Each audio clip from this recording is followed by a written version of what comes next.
سورة العصر بسم الله الرحمن الرحيم والعصر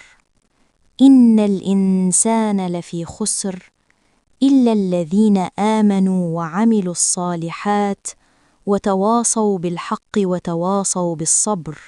পরম করুণাময় অতি দয়ালু আল্লাহর নামে শুরু করছি সময়ের শপথ নিশ্চয়ই মানুষ ক্ষতির মধ্যে রয়েছে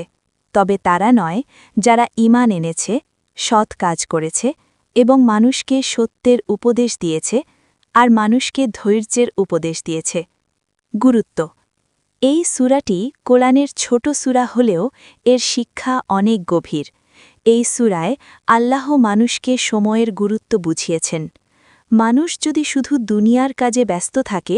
এবং ঈমান ও ভালো কাজ না করে তাহলে সে ক্ষতির মধ্যে থাকবে এই সূরায় সফল মানুষের 4টি গুণ বলা হয়েছে 1 আল্লাহর উপর ঈমান আনা 2 ভালো ও সৎ কাজ করা